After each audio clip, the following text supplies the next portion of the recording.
lovely people, my name's Nicole and today I have my February book haul. I don't normally wear hoodies in videos, but it's my Palmetto State Foxes hoodie that Helen got for me for Christmas, so like it's just really comfy and it makes me happy because it's like my foxes. Anyway, book haul time, and I'm sorry the thumbnail for this is deceptively small because as for books like I bought this month, there's only like 5 of them. But when it comes to books like I acquired this month, a family friend slash previous professor of mine gave me a stack of like 15 ARCs that she got from her job, and so I acquired a lot of books this month, even though I only bought a few. But let's just jump right into this because this video is probably gonna be real long. Sorry about that. The first book I got this month is We Are Okay by Nina LaCour. Nina LaCour is one of my favorite authors, and this is her latest book. It came out at the beginning of this month, and this is about a girl named Marin who one day after some kind of traumatic tragedy, she just picks up and moves across the country. No warning. She doesn't take pretty much any of her things. She doesn't tell anyone that she's leaving. She just goes. And now we are about 6 months later. It's the winter break at the school she's been attending. She's staying over break, and her best friend Mabel is coming to visit, and she hasn't talked to Mabel since she just picked up and left.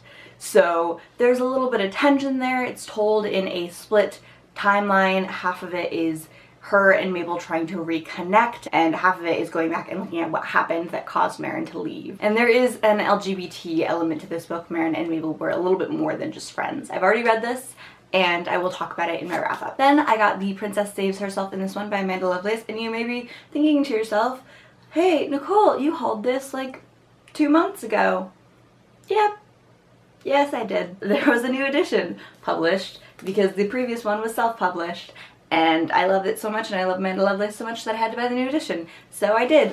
Don't judge me. It has more poems, and it's amazing, and I love her, and I want to support her. It's all the same things that I've said about the previous one apply. It's beautiful and amazing, and I love it. And I tabbed all the poems I had tabbed before and more, so that's all I have to say about this. It's an amazing book of poetry. I highly recommend it. You should all pick it up. Speaking of books of poetry, then I got Salt by Nahira Waheed. I'm sorry if I pronounced that wrong. So sorry. This is another book of poetry. I've heard really good things about it. It's more of the sort of simple, small but impactful kind of poetry that I really, really like. I haven't read it yet, so I don't know too much about it, but I've heard absolutely amazing things. The snippets of it that I've seen online all look incredible, so I'm very excited to read this. Then I got A List of Cages by Robin Rowe. This is about a boy who's in his senior year of high school. He has ADHD, but he has it sort of under control. He landed pretty much the best possible elective that he could have, where he basically just gets to go like get people for the school psychiatrist and then hang out and like play on his phone while they talk. But one day she sends him to go get a freshman who's been a little squirrely, has been kind of escaping her, and he realizes that it's his old foster brother, and they start to kind of reconnect. I do want to give a trigger warning. There's some pretty intense scenes of child abuse in this, so just be aware of that when you're going in. It does get kind of graphic. I have already read this, and I will talk about it more in my wrap-up. Then I got Craswell by Stephanie Garber, and this is about a girl who gets the chance to attend this once-a-year event called Craswell, and it's this kind of legendary thing where she's from, and only a few people get to go every year, and she got chosen this year along with her sister. But once they get there, her sister goes missing, and it seems like no one will help her find her sister because apparently it's all part of the show. I haven't read this yet. I am so excited to. I've heard absolutely incredible things about it. Then I got Words in Deep Blue by Kath Crowley. This comes out on June 6th. This arc was sent to me by Penguin, so thank you so much. And this is about Rachel and Henry, who used to be pretty good friends to the point where Rachel had a huge crush on Henry and put a note in his favorite book in his family's bookshop, but have grown apart over the years. Rachel moved away, but now she's come back, and both of their lives have kind of gone to shit. However, they end up working in his family's bookshop together and reconnect. So I'm guessing this is going to be an adorable fluffy romance. I'm so excited to read it. And then Penguin also sent me One of Us is Lying by Karen McGannis, and this comes out on May 30th, and this seems like it's kind of a Breakfast Club but murder. It's set up exactly like the Breakfast Club. The brain, the beauty, the criminal, the athlete, and the outcast all walk into detention together. Problem being, the outcast never walks out because he's killed. But the plot thickens a bit because apparently he was the creator of the high school's sort of notorious gossip app, and the next day he had planned to release everyone's dirty little secrets. So then people have to figure out, did one of the other 4 people in detention with him kill him, or were they framed, or just what's going on? This sounds like such a cool concept. I love like the Breakfast Club but like dark twist. I think it sounds so much fun, and I don't read a lot of mysteries, so this should be a bit of an adventure. Okay, so we are doing like super retro, like filming on my phone leaned up against a box kind of thing, because I have my camera with me, but the battery died. So we're just doing this old-fashioned. Basically, I am home for the weekend, and I visited a family friend, one of my old professors, who now has a job that gets her lots of arcs, and she then passes along some of them to me because she's the best. And I'm not going to be taking all of these back to school with me, but I did want to haul them. Some of these are books that she asked if I wanted, and I specifically requested her to keep an eye out for. Some of them are ones that she just randomly grabbed, so some of them are a little weird, but for the most part they look really good and I'm very excited. I have read one of them already because I just couldn't wait. But jumping right in, we have The Other F Word by Natasha Friend, and this is about 2 teenagers who I think share a father. They're both like have lesbian parents and then a sperm donor father, and I think they share a father, and they met when they were very young and now they're sort of reconnecting, and there's some familial angst and drama going on there. And this comes out in March. Then I have An Arc of History Is All You Left Me. I do already have the hardcover of this. I've already read it. It's amazing. This book is about a teenage boy whose first love just died, and is told in a dual timeline between looking at their original relationship back when they were dating, and then also seeing this boy mourn his first love, while also getting to know his first love's boyfriend at the time of his death. And they sort of bond over the fact that no one else understands how they're feeling mourning someone they loved so much. And then I have Piper Perish by Kayla Kagan. It's about a girl who's an artist, and she's really excited to graduate and go off to art school. But in her senior year, all these new stressful situations keep popping up. There's some drama with boys and with her family, and she's just kind of trying to survive the last few months of her senior year so that she can get out of her hometown and get off to art school. Then I have The One Memory of Flora Banks by Emily Barr, and this is about a girl who has no short-term memory. She can't remember anything from the past 7 years. The only memories she has are from when she was 10 or younger. But one day she kisses her best friend's boyfriend, and for some reason that memory sticks with her, and she starts to try and figure out what happened and why that one memory stuck around when none of the others have. And this is out in May. Then I got Queens of Geek by Jen Wild, and this comes out in March, and this is about 2 girls at a convention, and one of them is famous. She's a vlogger and an actress, and she's promoting her movie at the convention, and she's dealing with her breakup and then also a potentially maybe not one-sided crush on another sort of internet famous girl. And then the other girl is at the convention as a fan, and she is trying to figure out what to do about the fact that she has a crush on her best friend, and she is starting to think that maybe it's time to stop playing it safe. Then I have The Wizard's Dog by Erin Kangale. This one's already out. It came out in January. This is one of those ones that was just kind of thrown in, and it's kind of weird. It seems like it's about Merlin's dog, and he's a magic dog, maybe?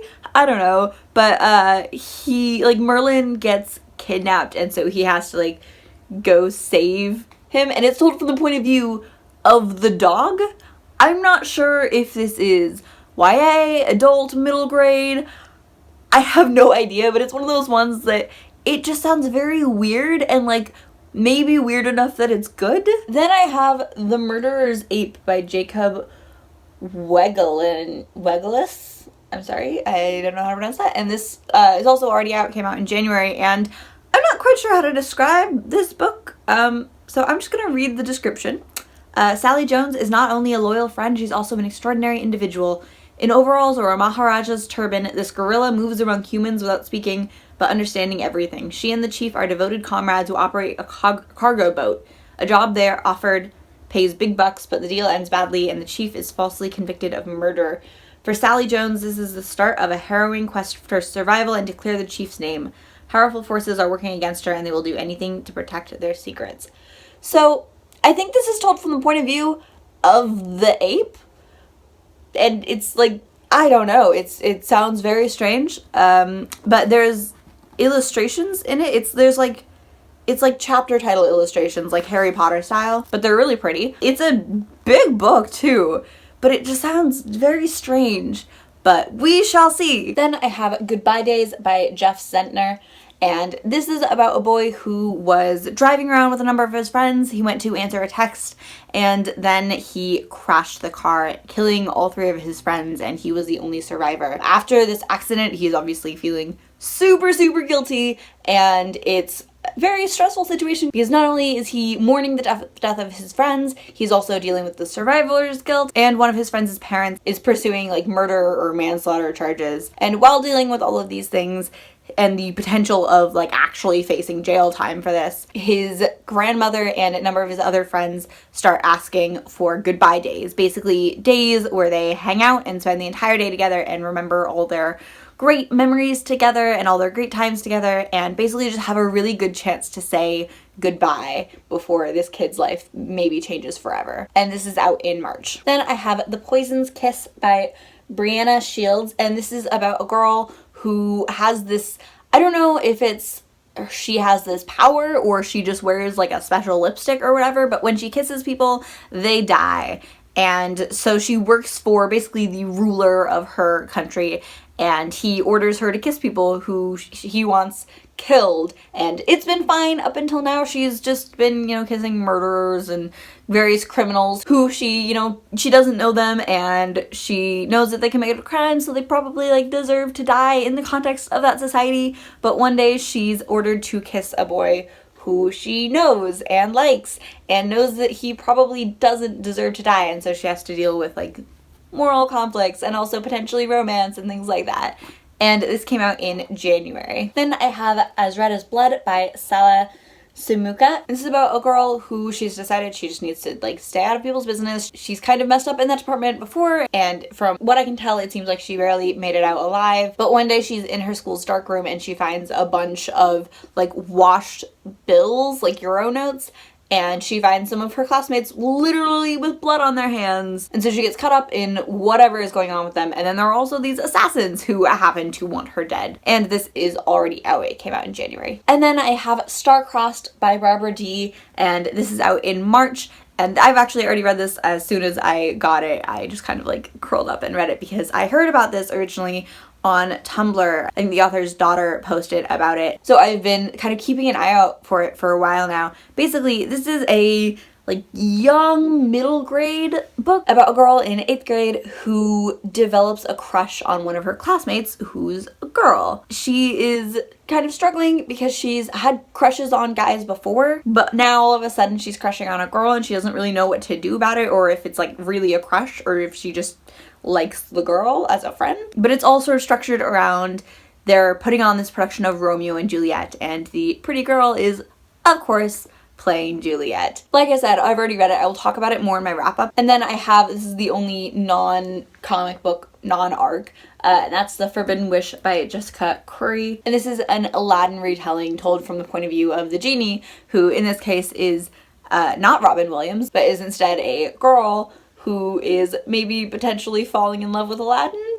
And then there's also some other drama with magic is outlawed, and so she has to disguise who she is and complicated stuff like that. And then I have 3 kind of massive collected editions of comics. So the first one is Rat Queens. This is the first 3 or 4 trades in here. It's very large and beautiful. Rat Queens, if you don't know, is about a group of women in this fantasy land, and they are all these fantasy creatures. So there's a dwarf and an elf and a mage or whatever, and they're a badass like rogue group of like assassins or like thieves or whatever. And they're really, really cool and really, really badass. And then I have the huge collected edition of The Wicked and the Divine, and this has, I think, the first 3 trades. If you don't know what The Wicked and the Divine is about, it's about a world in which the gods are resurrected every, I think, 90 years. And while they're resurrected, they live for 2 years as basically whatever that time's equivalent of superstars is, and then they die. And this is particularly about one girl who gets kind of caught up in all this. And then I have the Saga book 1, and this collects, I think, the first 4 trades. If you don't know what Saga is about, it's one of, in my opinion, the best currently running comic series. I think it's so good. It's this like space opera about this couple who are on opposite sides of a war, and they fall in love and have a kid, and it opens up with the woman giving birth to their child, and they kind of have to be on the run from the different sides of the war who all basically want them dead. Then I got what was one of my most anticipated books for the entire year, and that was A Conjuring of Light by V.E. Schwab. And I actually got to meet V.E. Schwab and interview her before her event in Seattle, so I will link that in the doobly-doo. I am about 150 pages into it. It's so good. I just haven't had a lot of time to read recently, which is absolutely tragic, but it's amazing. If you don't know what this series is about, it's the final book in the series, so I can't say what this particular one is about. I will say that it picks up immediately after A Gathering of Shadows left off, so the ending of Gathering of Shadows left you a bit shook. Don't worry. Conjuring of Light's gotcha. Anyway, this series is about a magician named Kel who has the power to travel between parallel Londons, and he works for the royal family of one of the Londons as sort of an emissary. He helps the royalty of each of the Londons communicate, but he also works as a smuggler, and one day a pickpocket in one of the Londons steals something that she shouldn't have, and they get kind of caught up in this huge adventure together, and it's amazing. Lots of awesome magic and fantastic, just so good, so good. I cannot wait to finish this. And then the final book I got this month, and this one I literally got like half an hour ago in the mail, and that is The Hate You Give by Angie Thomas. This is another one of my most anticipated books this year, and this is about a girl who witnesses her childhood best friend being shot and killed by the police, and then she has to deal with the aftermath of that, what the media is saying about him, what people in her community are saying what happened. The problem is she's pretty much one of the only people who were actually there and actually know what happened. So she has to decide whether she wants to speak up or just what to do now. I know that this book was inspired by the Black Lives Matter movement, and I am so excited to read it. I'm sure it'll be absolutely incredible. I've heard amazing things about it. Alright, so those are all the books I got this month. Let me know what you think I should read next in the comments below, or if you have thoughts on any of these books, please let me know. I love you, and I'll see you later. Bye!